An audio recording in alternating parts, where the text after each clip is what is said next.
Karokas, magandang araw po muli. Kamusta po tayong lahat? Ito, welcome back po muli dito sa ating channel. Ayan mga Karokas, bali Sabado, January 27, araw po ng Sabado. Mamaya payroll po tayo. Ayan, shoutout nga po pala sa nag-comment po nito. So ayan, sagutin ko lang po yung comment niya. Dito po sa amin, since noon pa naman po, hindi po tayo marunong manamantala ng tao. Lahat po ng pasuyo natin, basta nakakaabala na tayo at saka kailangan pong mag-overtime, binabayaran po namin yun. So, ang 1 hour namin dito, pagkatapos po ng pagkatapos po ng duty namin, 100 pesos per hour po yung binabayad namin. Bali, hindi nyo na kailangan mag-comment po ng ganito kasi simulat sa pool pa naman po, yung mga kasama namin dito, sila ang una nakakaalam kung binabayaran ba yung overtime nila o hindi. Actually, nagpapaalam muna sa amin sila kung gusto nila mag-overtime at ako din naman nagpapaalam sa kanila. Iusap na lang po, hindi ko kasi maganda yung mga ganyang klaseng comment kasi umahawak tayo ng manpower. Kasiraan po sa atin yan. Sa mga gusto pong balang araw na may i-hire kami na tao, baka mamaya hindi po masok sa amin kasi dahil po dyan sa ganyang comment. So ayun, move on tayo. So ito, bali mga Karokas, ipagpapatuloy natin yung mga ongoing project natin. Titingnan din po natin yung improvement na ng project natin dito sa may phase 4, yung 4th project natin dito. Tsaka dadalawin din po natin at inspectionin natin yung excavation dito sa ginagawa nating project sa phase 6. So yan po yung content natin ngayon, kung ano na po yung mga naging improvement dyan. Double check natin bago tayo magbakasyon bukas. So day off kasi tayo bukas. So double check natin bago tayo mag-day off bukas. Tingnan natin kung ano na yung mga pwedeng gawin itong darating na Monday. Kaya ito, samahan niyo po muli kami ngayong araw po ng Sabado. Enjoy watching po. Tara! Good morning and good morning sa ating client owner dito. Ayan, attendance muna. Attendance. Ayan si Master Jojo, good morning. Good morning! Tsaka si Bilog, good morning Bilog. Good morning. Ayan na yung gate, hawak na ni Bilog. Good morning, good morning. Si Kuya Boy, good morning po. Morning, boss! Good morning. Si Tamtam ay babalik po rito. Ayan si Tamtam, good morning Tam. Good morning, sir. Good morning. Yan, bali kami ni Master Jojo. Muna, site inspection lang muna. Babalik na po kami doon mamaya-maya sa phase 4 and 6. Yan na yung mga nagagawa. Kuya Boy, kukunin ko yung mga switches and outlet. Yan, para pagbalik natin dito mamaya, iaabot po natin kay Kuya Boy na maikabit switches and outlet. Tapos ceiling, pwede na po mag ceiling panel dito. Kaya maraming salamat nga po pala doon sa mga nanood ng aming video. PVC panel, anong mas matibay sa cement board at saka ano yung affordable, PVC panel or cement board. Ayun. Papakuha lang po muna natin yung mga bilang po ng outlet and switches na nakaplano po rito. Yan, itong gate kapag naikabit na yung gate, pwede na tanggalin yung mga window grills. Dito naman tayo sa phase 6. Ayan, block 2. Yan, ito yung second project natin dito sa phase 6. Yung isa nandun sa may block 24. Ayun. Yan, good morning din sa ating client owner dito. Yan, attendance tayo. Yan, daming lupa. Medyo busy pa po yung regular na naghahakot sa amin dito. Pero bukas, kung hindi siya pwede, ipapahakot na po natin sa iba. Tubo. Dito na lang tubo. Kailangan natin yan Di 4. Alright. Dito tayo. Ayan malinis na rito, di ba? Okay na din yung mga hukay. Dito meron pa tayong isa. Ayan si Marvin. Good morning. Good morning, boss. Tsaka si Nichi. Nichi, good morning. Ayan, nililinis na lang ni Shinichi gamit yung chipping gun. Yung mga extra pang halo rito, yung sa buhos nitong bahay na to. Yan. Kailangan po kasi medyo dikit yung ating hollow blocks dyan kapag nagasinta. Ayan, meron pa tayo isa rito. Isang hukay pa. Ay, may linya pala ng tubig, no? Ayun pala yun, yung blue. May water line. Sa amin naman, binabago namin yung linya. Sariling linya kami rito. Bali, ito papatayin na namin. Ayan. Oh, yeah. Sige, Shinichi, pwede na. Yan lang muna yung update dito. Ilang hukay na lang po yan. Dalawa na lang.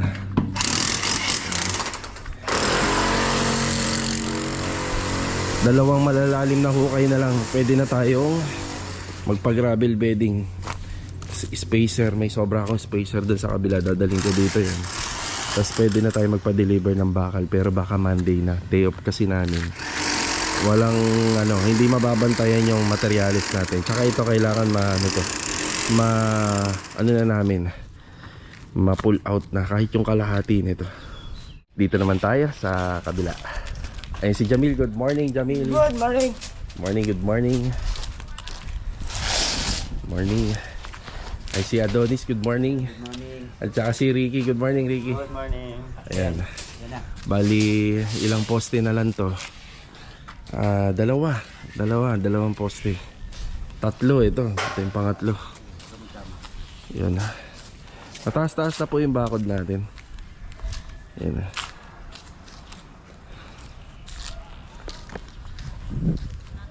Ay tutuloy lang po nila to. Tapos kapag nakapag-proceed na po sila, tapos kapag halos okay na po sila dyan sa loob, pwede na po to. Ito naman. Yan, lilinyahan muna ng wiring para sa mga ilaw. Yung apat na poste rito, 1, 2, 3, 4, may ilaw lahat yan. Yan, lalagyan ng ilaw. Yan, tubular. Meron na tayo para dun sa mga trusses nito sa extension. Puro plastering pa naman to. Yan ang mga plastering. Wall plastering.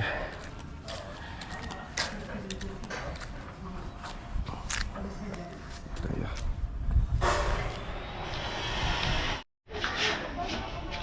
Yan, Kuya Dindo, good morning. Si Kuya Dindo. Yan, tinakpan niya na po ng Manila paper itong screen door. Tapos dito naman po siya nag-apply ng preparasyon ng pintura. So yung namin dito, yung brick wall namin nagawa nitong developer, si Lumina. Alamin ko pa kay sir kung anong gusto niyang kulay dyan. So may materialis ka naman dito, kuya? Kompleto naman. Bago dito yung Ano to yung pang primer natin. pang primer. Yung paano na?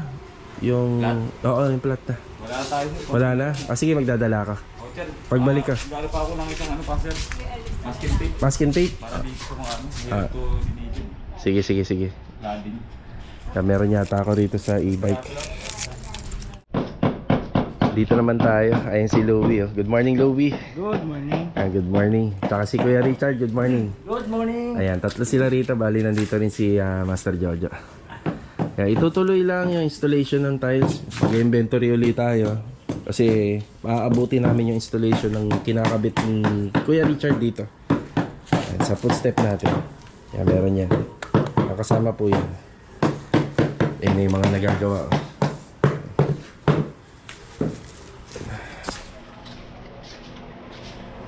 Ayan, kakabit na ng tail light si Master Jojo rito. Balik ko lang tayo nito, Jo, no? Isa?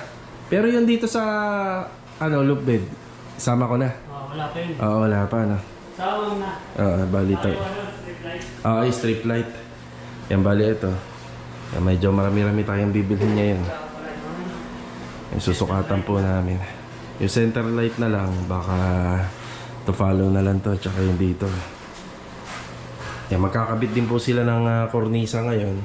Ayan yung mga kornisa. Tapos magdadala po tayo ng extra no more nail.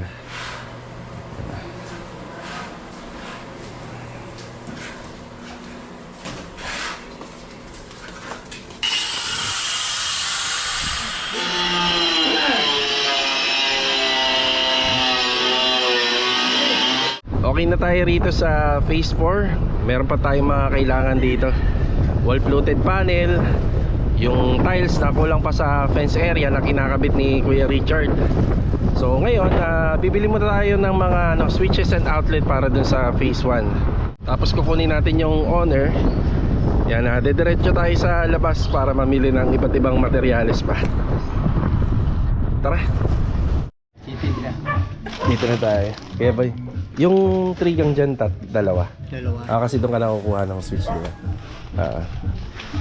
Ayan, tapos iwan na rin tayo ng cylindrical hinges dito. Yan, cylindrical na number 1. Yun po yung gagamitin dito kasi may framing tayo.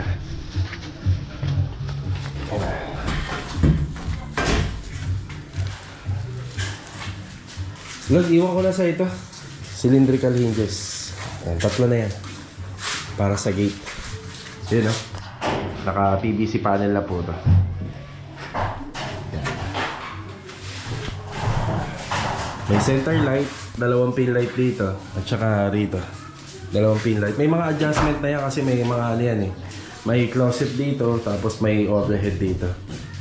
Tapos yung pinakadulo na lang niya, yung pinaka-edging niya, ano na lang po to, cornisa. Tsaka to, cornisado na lang din to kapag natapos. Flat ceiling lang po ito. Flat ceiling.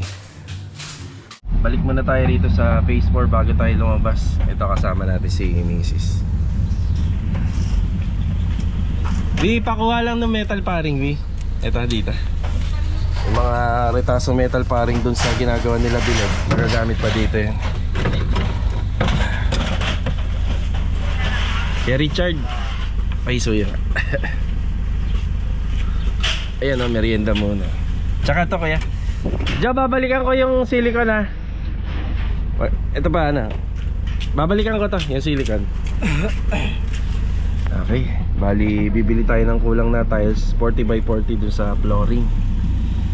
And tsaka ano, wall floated panel. Payroll pa lang ngayon. Payroll ngayon no. Sabado. Ang bilis. Ang bilis ng araw. At saka ang bilis ng oras.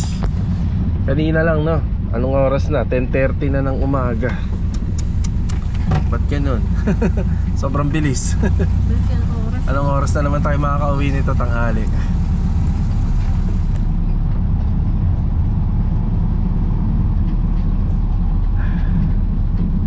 Yan, paalis na tayo. Congratulations nga po pala sa bagong turnover namin na bahay. Ayan po. Yan, welcome to Lumina, sir and ma'am. Yan, also sa kanyang family.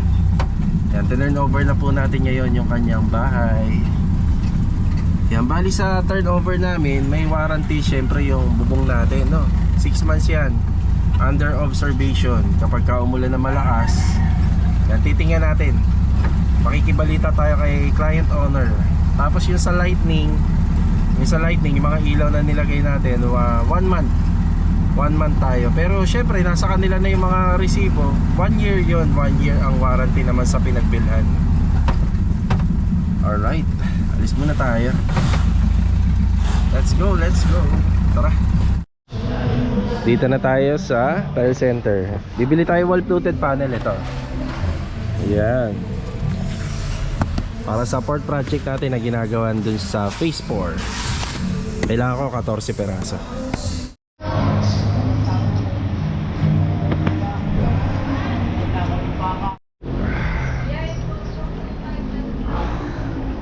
Ito yung kinakabit ni Kuya Richard dun sa fence area hanggang corner. Yan, kulang tayo ng mga 3. Kaya additional na lang. Bumili na kami ng additional pin light, strip light na sinukat namin kanina ni Master Jojo. Tapos ito, PVC panel yung pinanggalingan namin doon kanina sa may City Mini Home Depot. Kulang na tiles. Yan, dito ko binibili yung mga strip light para pag naapondi, sapin mo para hindi mainit. Yan, para pag napundi, madali lang po natin ibabalik.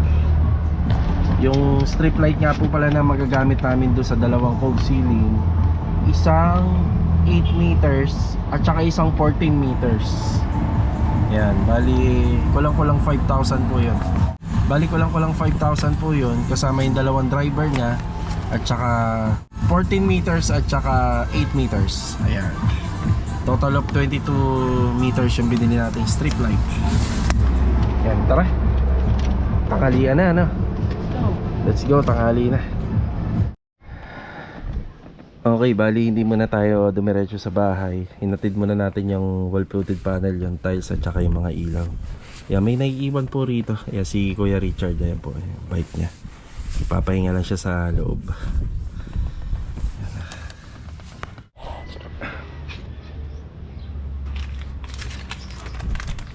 Bali, ito mga karos, kakatapos na natin na mananghalian. Panghimagas na lang, biskwit.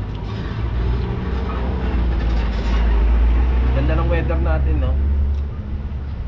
Medyo ano na, maaraw, pero yung hangin niya malamig. Samantalahin natin. Alam ko, magsa-summer na, no? Malapit na. Mas advantage sa amin to sa mga construction workers. Dire-diretso yung trabaho. Ito, shoutout muna sa kay Pio Ferbolando. Yan, tama pa yung pronunciation, sir. Yan, shoutout po sa inyo. Shoutout na rin kay John Bar Natcheya. Yan, John Bar Natcheya. Yan, kung tama rin yung pronunciation. Ang hirap banggitin ng mga pangalan. Yan, shoutout din kay Tutu Mix. Yan, may tanong din siya rito. Napakasimple lang to. Lagi na po namin na tinatanong po to. Kung ano daw ba yung maganda, ano daw ba yung pinagkaiba na may dry pack sa wala. So, ang pinagkaiba simple lang. Kapag yung flooring nyo pantay na, levelado na, hindi na kailangan gamitan ng dry pack. Ginagamit lang kasi yung dry pack sa mga makakapal po na na level ng flooring pagka hindi pantay. Yan, shoutout po Sir Tutu Mix. Tapos kay Black Lover, yan, shoutout po sa inyo. Ano daw yung standard ng height ceiling from flooring? So, ang pinakamagandang standard talaga 3 meters. Pero yung mga bahay nga na tineturn over dito, mabababa lang. Kung tinatanong nyo, yung mga gawa namin dito, nasa 240. No, 240 cm. Ayan, shoutout din kay Sir Benedict de Guzman. Nagpapa-shoutout siya kay Kuya Boy sa electrician namin. Yan, mahusay po talaga yun. Yan, shoutout din po sa inyo. God bless. So ito, Sabado ngayon. Pag Sabado, alam niyo naman, payroll. Asikasuhin lang namin ni Mrs. Yan, after natin dito, magbibigay na po tayo ng update sa mga ginagawa natin project. Tara! Okay, nandito na ulit tayo sa Phase 4. Magbigay na po tayo ng update dito sa mga nagawa namin ngayong araw ng Sabado. Tuloy-tuloy lang po yung installation ng tiles. Ito na nga po pala yung itsura niya. Oh. Bale ito, footstep, tsaka yung pinaka-riser niya rito sa harapan ng bahay. Kukontinue na po yan hanggang doon sa dulo. Yan, para maganda na po siya tingnan. Ayun yung mga nagawa rito.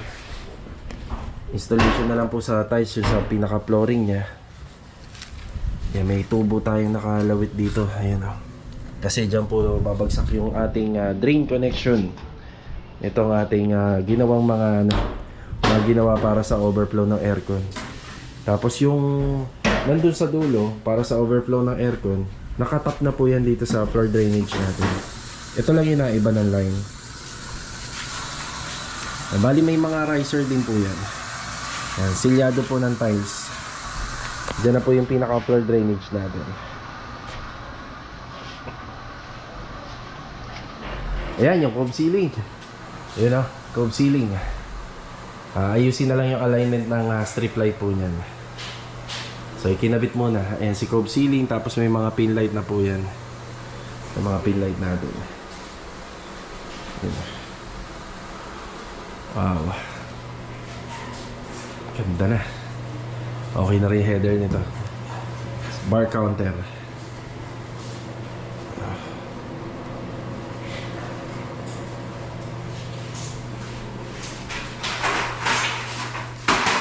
Ayan, may kornisa na dito.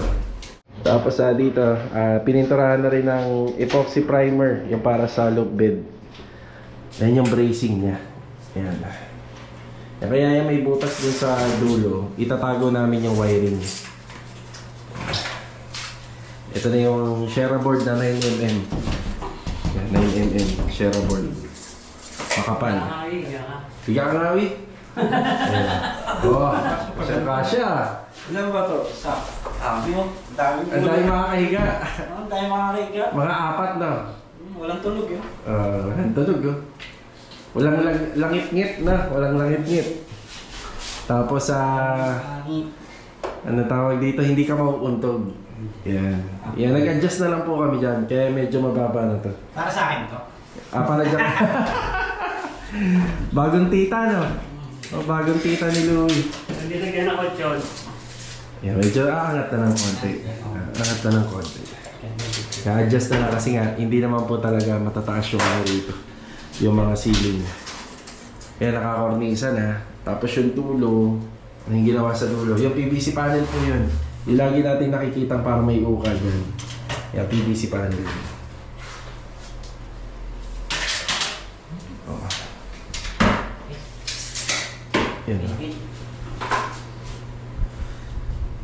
Kaya mo na rin yan. Kornisa.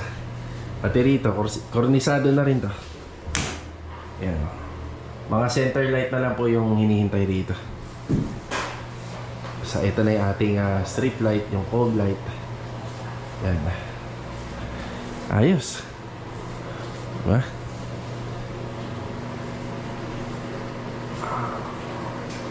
Ang ganda rin ng combination nito kapag natapos yung kulay.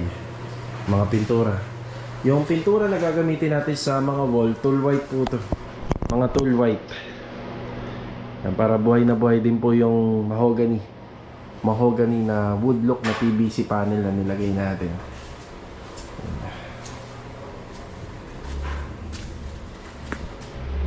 Ayos. Okay. May other improvement na naman tayo. Bagong progress. Ngayong linggo, yan yung mga natapos. So sa lightning, ang kulang na lang namin mga center light. Yan, sa mga lightning. Sa pin light, halos sa kompleto na tayo. Yan, sa kitchen, sa toilet and bath, kwarto. Yan, center light na lang po yan. Tapos dito kompleto na rin. Ang kulang na lang dyan yung nandito sa ilalim. Halos okay na rin. Dito may abang na switch dito. Tapos may mga outlet din. Just in case sa computer table, yan pwede pa dyan. Yan, pasadya po talaga yan. Pasadya ni client owner talaga yan. Yan, pinag-usapan na rin po namin dati yan, yung regarding rito. Pero mas pinanal po nila na meron ganyan. Sila na lang po yung mag-a-adjust. Yan, may handrail pa po yan. Tapos dito yung steps. Yan, hagdanan papunta dyan. Alright. Ito lamang po yung update natin dito. Yeah, ganda-ganda na. Ang laki na rin ng improvement. Konti na lang ito.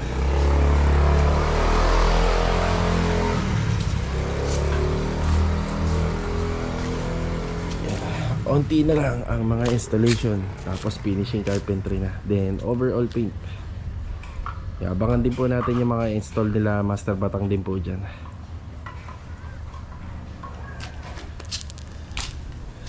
Yun na.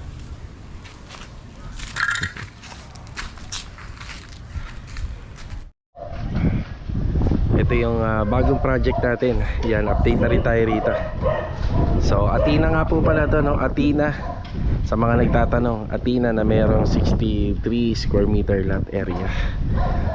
So, wala pa po tayo makuhang maghahakot nito. Pero nakapagpa-schedule na po tayo. Na kailangan na po natin talaga ito may pahakot. Dahil halos dyan din po natin kasi dadalhin yung or i-deliver pala yung mga materyales. Kailangan natin mapahakot pero hindi naman po lahat, siguro mga kalahati.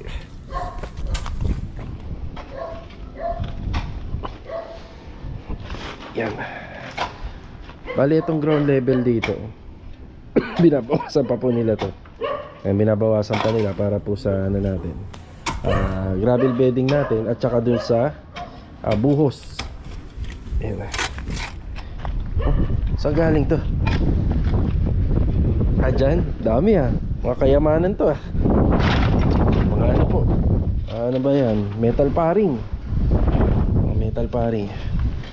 So ito ready na po to, ready na. Ayan bibilangin po natin yung poste kung ilan yung kinalabasan dito sa extension. So 1, 2, 3, 4, 5, 6, 7. So 7 poste po to. So ito kaya ganyan po yung hukay niyan. Kaya parang ang laki kasi dalawa na po yan. Halos naging magkatabi lang. Bali may poste po tayo sa magkabilang dulo. Tapos dapat may poste rin dito sa magkabila. Dahil yung pinaka cross beam natin dyan, kailangan po ng tukod niya ng mga beam. Tapos ganun din dito. So ang kinuha po natin dito yung eskwala. Tapos yung hangganan, ayun yung hangganan, yung dalawa. Ready na po ito, malinis na. Yan, sa Lunes pwede na pong magbakal dito. Pwede na rin po tayo magsabay ng termite solution, lignum. Tapos pwede na rin pong mag gravel bedding. Okay na rin, pati yung mga gilid para sa CHB putting natin, okay na rin. Wall and column putting, okay na rin.